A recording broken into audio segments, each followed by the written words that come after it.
Bonsoir à tous et bienvenue dans votre journal sur ITV dans l'actualité de ce mardi. Une bonne nouvelle pour les patients du Covid-19 qui se font soigner dans le privé.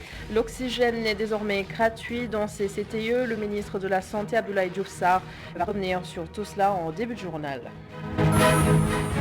En dehors du coronavirus, nos routes continuent de tuer. 1836 accidents enregistrés depuis le début de l'année 2021. La plupart mortels. Le téléphone au volant figure parmi les premières causes d'accidents de la route.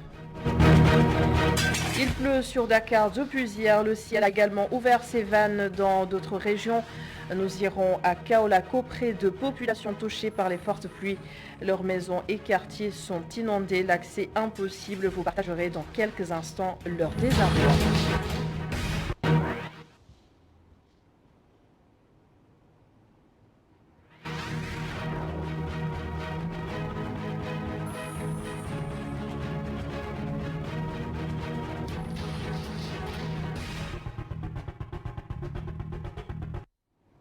Donc, l'oxygène est désormais gratuit dans les centres de traitement privés du Covid-19.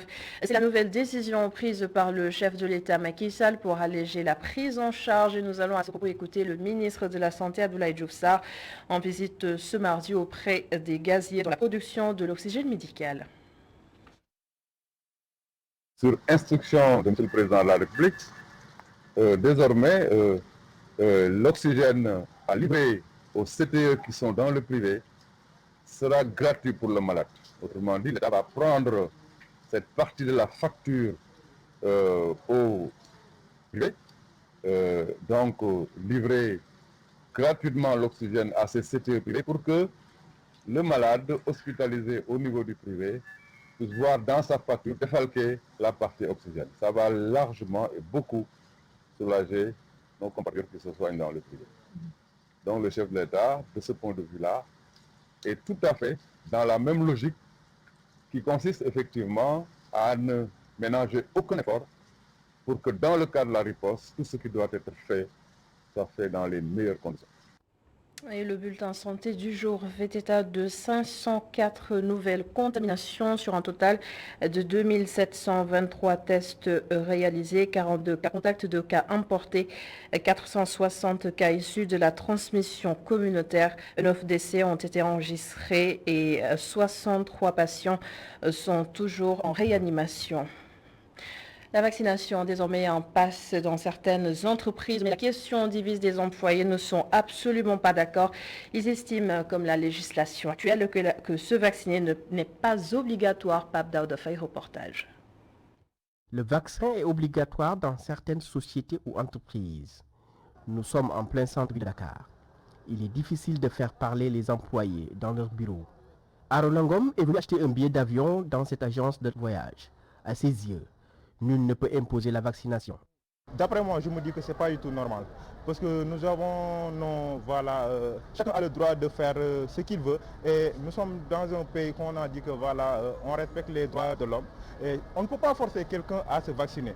On peut donner des conseils, on peut parler avec les gens pour essayer de leur conseiller, essayer de leur montrer ce qui se passe. Mais ils n'ont pas le droit de forcer les gens d'aller se vacciner. Non loin de là, Kader Diop pense que c'est compréhensible, surtout dans ce contexte de Covid. En fait, d'une part, je dirais que c'est un peu normal, parce que prouver que, en fait, ces temps-ci, la pandémie se propage de jour en jour, il y a beaucoup de décès, donc pour protéger nos autres concitoyens, donc je me demande pourquoi pas ne pas le faire. Selon cet agent du port de Dakar, le vaccin reste jusque-là la seule solution. Se vacciner révèle une décision personnelle, donc on devrait négocier pour que les employés se vaccinent. Il faut négocier avec les gens parce que aussi on ne peut pas l'imposer. On ne peut pas l'imposer et là aussi tu peux l'imposer à quelqu'un et le lendemain, entre guillemets, il peut mourir. Et là, est-ce qu'on ne dirait pas que c'est à cause de vous que en fait il est décédé quoi, en quelque sorte. Voilà. Pendant ce temps, le vaccin fait toujours polémique, aussi bien en entreprise que dans la société. Le vaccin connaît toujours des réticences malgré l'affluence notée ces derniers temps.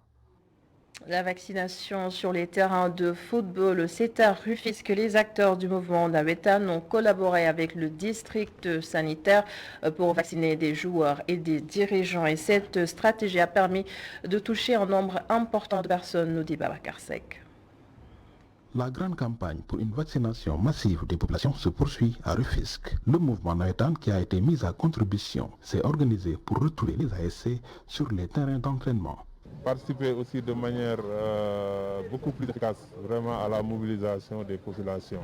Notre cible c'est le mouvement associatif, c'est le mouvement Nawetan, mais nous mobilisons pour l'ensemble des populations. Si on ne fait pas attention, vraiment, on risque d'aller vraiment dans une étape qu'on ne va plus maîtriser. Nous le faisons aussi parce que c'est notre devoir. Nous sommes une organisation d'utilité publique. Nous devons vraiment, à chaque fois que l'État met en place une politique ou bien met en place un programme, que nous devons être aussi vraiment au premier plan pour vraiment prendre en charge cette politique ou bien ce programme.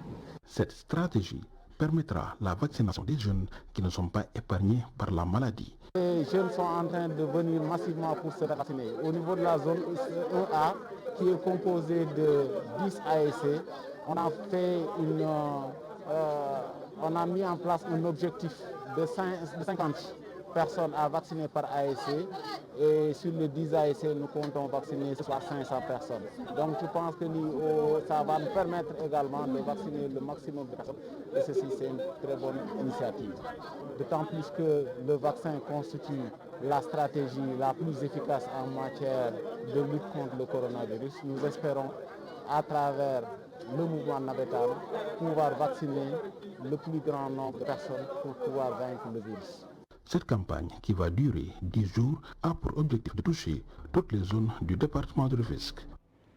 L'actualité sanitaire, c'est aussi ce plaidoyer porté par les mutuelles de santé. Elles sont pour une équité sociale entre fonctionnaires du secteur et les populations. Des écarts considérables sont notés et dénoncés par le président de l'Union nationale des mutuelles de santé du Sénégal, Demba Wane, que je vous propose d'écouter. Dans toutes les collectivités territoriales du Sénégal, vous avez des mutuelles de santé. Aujourd'hui, nous pouvons dire qu'un quart de la population sénégalaise est dans les mutuelles de santé. L'on donne des privilèges à des fonctionnaires de l'État, à des acteurs du secteur privé, et qu'on ne veuille pas que l'État puisse consentir 3 500 simplement par année par Sénégalais. Que des fonctionnaires pensent aujourd'hui à aller vers l'élimination de ce paiement de cotisation de l'État pour les ménages sénégalais. Ça, nous n'accepterons pas.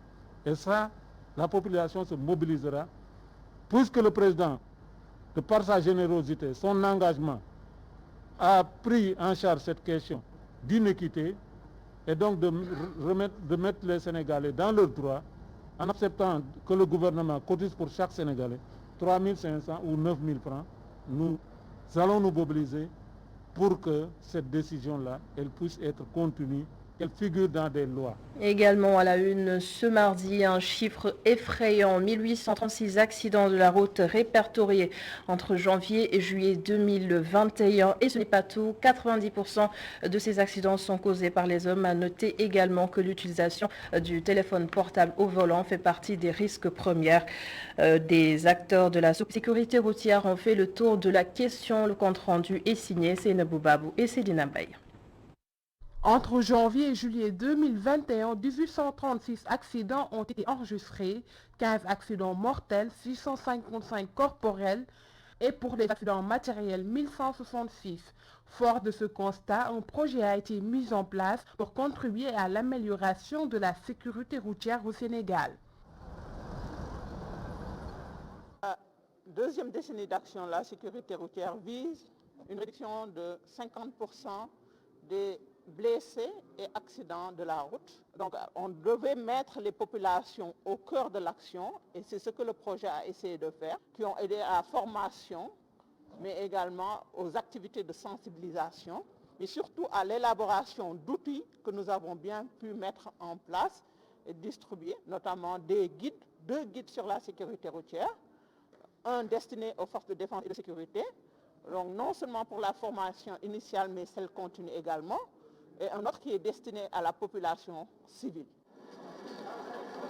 90% des accidents de la circulation sont causés par le facteur humain, en croit le commandant de la compagnie de circulation du commissariat de Dakar. Ces accidents ont des conséquences sur le plan sanitaire et économique. Ils sensibilisent les usagers.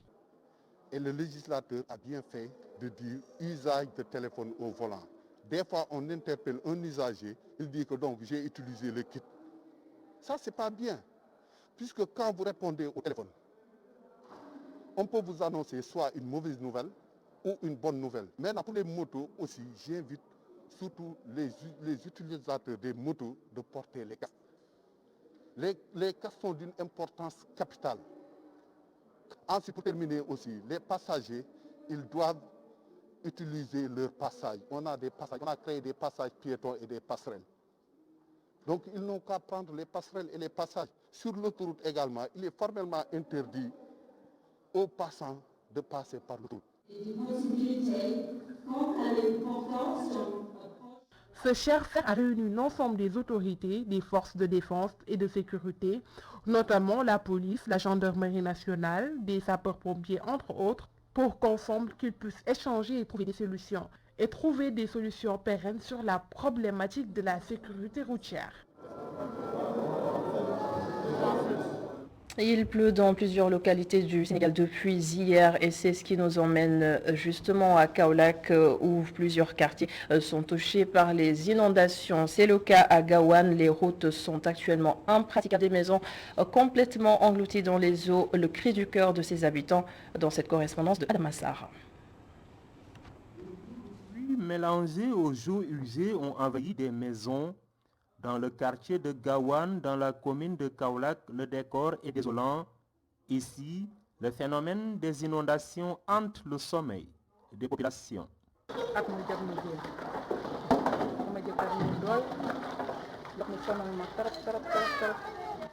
Chaque année, nous rencontrons les mêmes difficultés. L'année dernière, nous avons fêté la Tamkharit sous les eaux. Mon mari n'a pas les moyens, c'est pourquoi nous ne pouvons pas quitter ces lieux pour aller chercher un logement.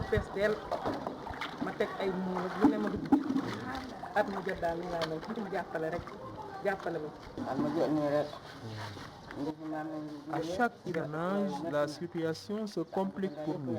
Les eaux envahissent nos maisons et on perd nos bagages. Cette personne habite dans ce quartier depuis 1984. Selon lui, le phénomène a toujours été une problématique pour les populations. Depuis 1984, l'année où j'ai habité ici, jusqu'à présent, la situation n'a pas changé. À chaque hivernage,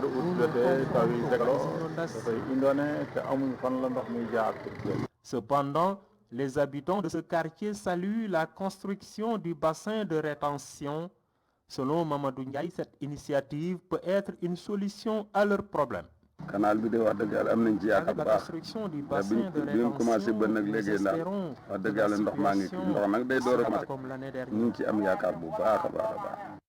À l'image du quartier de Gawane, la commune de Kaolack compte plusieurs autres quartiers des zones inondables. Même scénario ici à Dakar. Plusieurs quartiers sont touchés par les inondations. Inquiétude et désarroi chez ces populations impactées. Direction Guédiawaye, retrouvée Mamadou Lamine Fati. Il pleut depuis 24 heures dans la banlieue. Déjà, certaines zones et points bas commencent à recevoir les eaux de ruissellement qui viennent des autres quartiers. Ouartinamzat, Ndiarème, Noumamoulaye, Médina Gounass et Kermassar, entre autres. Dans ces localités, des mesures sont en train d'être prises par les autorités. À Ndiarème, Noumamoulaye, nous avons trouvé une équipe prête à faire l'état des lieux. L'autorité n'est pas là, mais comme nous l'avons ce n'est pas la première pluie. En dépit de l'absence du maire décédé, nous avons pris toutes les mesures pour activer les équipes qui doivent gérer les inondations. Actuellement, nous allons faire une visite de terrain pour faire l'état des lieux. Mais avec cette pluie qui continue, nous allons attendre après, avant de démarrer le pompage.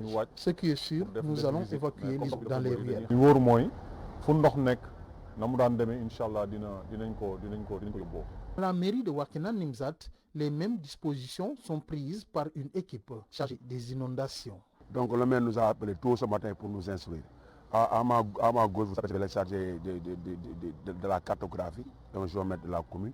Lui, c'est Samba, c'est le chargé de la communication. Depuis hier, le maire nous a instruit de faire la situation. Après avoir regardé ce qui s'est passé sur le terrain, nous avons vu qu'il y a des routes à niveler.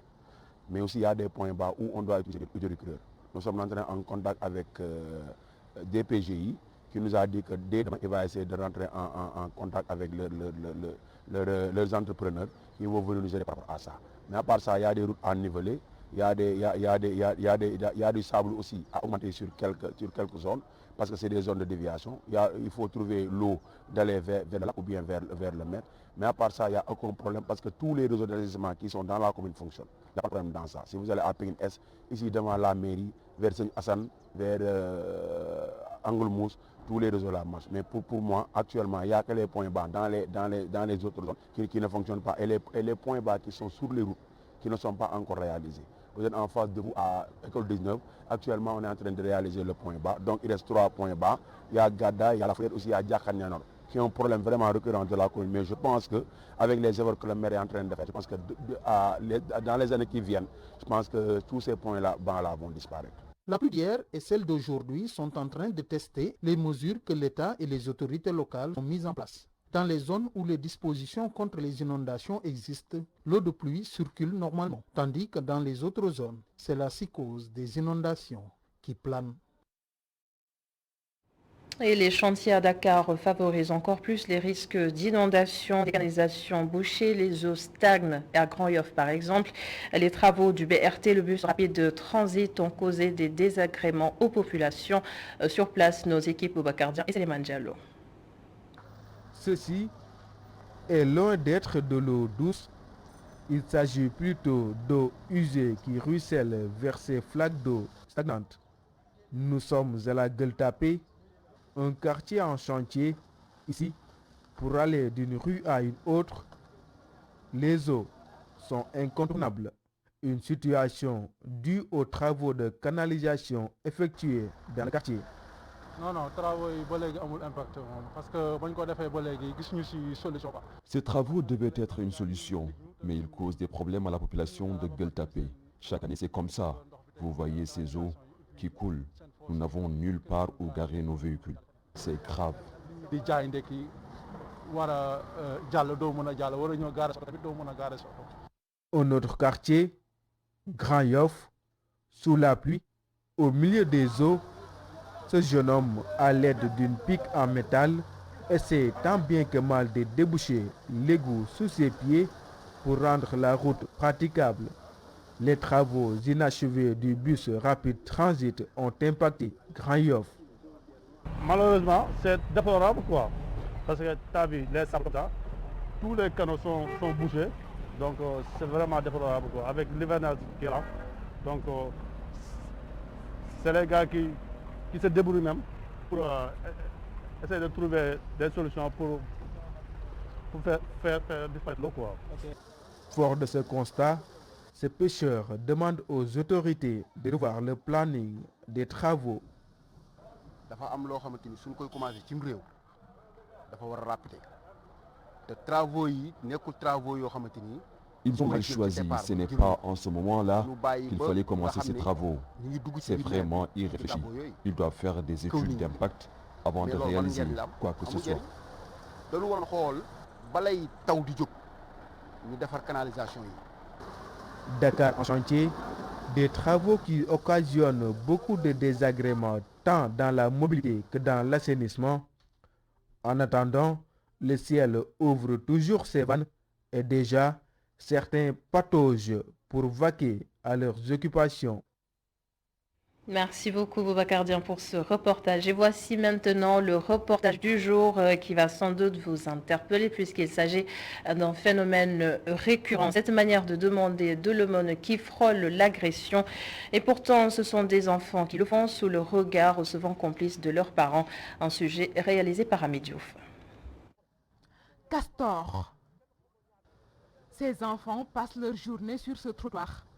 Beaucoup d'entre eux sont transformés en mendiants. Ils passent des journées entières à faire la manche auprès des passants et la manière laisse à désirer. Vous les voyez, c'est ici qu'ils fréquentent. L'autre jour, ils ont failli me blesser à la main. Surtout en cette période de pandémie. Ils peuvent même te transmettre le virus à tout moment. C'est vraiment déplorable. Cet homme assimile cette manière de faire à une agression. Les gens sont tellement habitués à nous fréquenter, ils font partie de notre quotidien. On est obligé de leur donner quelque chose. Si tu ne leur donnes pas, ils t'aident de façon, tu es obligé de leur donner de l'argent. Sinon, ils ne te laisseront pas. C'est une agression de façon un peu polie. C'est une agression vraiment pas méchante, mais c'est une forme d'agression. Ces enfants sont par ailleurs exposés à toute forme d'atteinte à leur intégrité physique et morale. Ils seraient souvent des victimes de violences sexuelles. Comme conséquence, on peut citer par exemple le goût de l'effort. Elles n'auront pas le goût de l'effort, elles auront cette facilité de prendre à la main seulement. Et ces enfants seront exposés non seulement aux violences sexuelles, physiques également.